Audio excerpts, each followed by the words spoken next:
boxing is hard work. Anyway, welcome to the first episode of my latest series, English Idioms. Idioms are difficult to learn, and they're a bit like rich food. If you have too much rich food at any one time, you're going to feel sick. So it's better if idioms are taken in small doses. I decided to devote this episode to boxing idioms because boxing has been a very popular sport in England for many centuries. And many of these idioms go back to the old days of prize fighting. Prize fighting, or bare knuckle fighting, was boxing without any gloves. Gloves kind of became mandatory in most countries in the middle of the 1800s, but before that, people boxed with their bare hands. They were introduced because it was considered it made the sport safer. And this brings us to our first idiom: the gloves are off, or the gloves are coming off, to mean that in some sort of dispute, in some sort of contest, one side or both sides have taken off the gloves to be much harder. People are acting without any consideration, for the safety of others. So, for example, in any sport, if some commentator says the gloves are coming off now, it basically means the team will even commit fouls in order to gain an advantage. It's interesting to note that recent research by the British Medical Association seems to indicate that boxing gloves may not actually make boxing safer.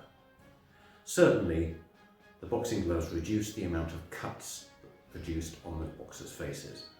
But on the other hand, the padding of the glove means that boxers can punch harder, and this means that there's much more impact on the brain. The brain is accelerated against the skull with hard punches. I don't know if you've ever punched somebody in the head or the face.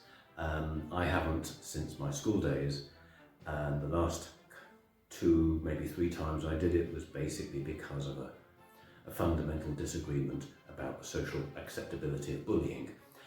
However, when you do punch somebody, it hurts because, strangely enough, the skull and the face is full of bones. And consequently, the old prize fighters, when they punched the face or the head, they punched less hard. And so, in effect, in some respects, they're saying that the long-term damage due to modern boxing can be much more serious than that of the prize fighters. Who knows?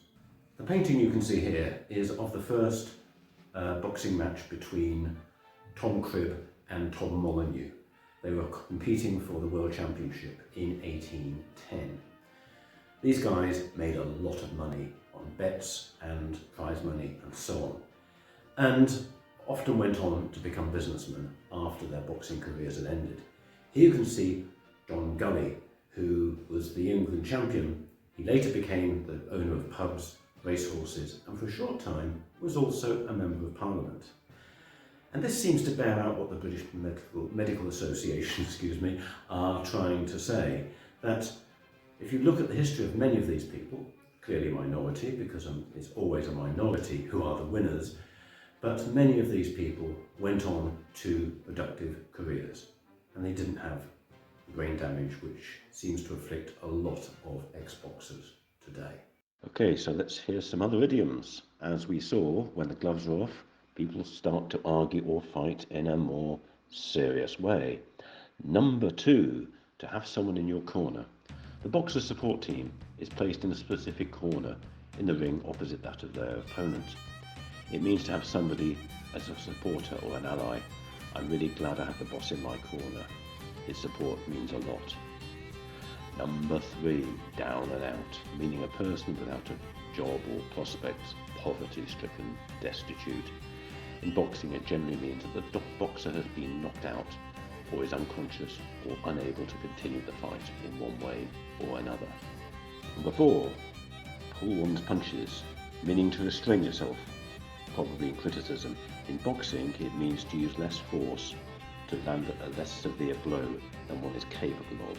This could be to conserve energy or in order to distract your opponent. It could be something like, I told him that I would pull no punches in assessing his work because I believe it would do him good. It can also be used negatively to mean to be brutal in one's criticism. Number 5, sparring. To spar. It's a boxing manoeuvre and it's also boxing training. In everyday language it's transformed into to mean to fight or to compete with someone. Boxers train with a sparring partner. And number 6, saved by the bell. It means to be saved from difficulty or misfortune at the last moment by some kind of interruption. In boxing it's used when the boxer is given a lifeline by being knocked over and only has the bell, which announces the end of the round, to thank for being able to carry on fighting. It could be something like, I was at the meeting and they were asking some really difficult questions and I was struggling. Luckily, I was saved by the bell. We ran out of time. 7, throw in the towel, meaning to give up, to surrender, to end your efforts, to admit defeat. For example, after losing the election, he threw in the towel. In other words, he gave up his political career. Number 8, 2 for the price of 1, heavyweight and lightweight. An expression from boxing from different weight classifications, heavyweight championship, lightweight championship, and there are many others. As an idiom, it means professional or something renowned for the heavyweight. For example, BP is a heavyweight in the oil industry. A lightweight is someone who is not really considered, so his opinion isn't taken that seriously. He's considered a bit of a lightweight. Number 9, on the ropes. The ropes are what surround the ring, and its meaning in a state of near collapse, on the verge of defeat. So it's probably hanging from the ropes when the appointment has forced them against the ropes, etc. For example, having been on the ropes for the last year, BP shares have come back to new highs. And number 10, a low blow or hitting below the belt. It's basically a comment on a tactic that is unfair, unscrupulous. In boxing, it's illegal, it's against the rules to punch below the belt for obvious reasons. Such a blow would be penalised. So, for example, that journalist who insulted the minister's family was delivering some pretty low blows, but he's quite famous for having no shame. And there we have it. As it's against the rules to hit below the belt, my way of winning at boxing is to wear the belt as high as possible. Anyway, as I said, learning idioms is a slow process and best done in small doses.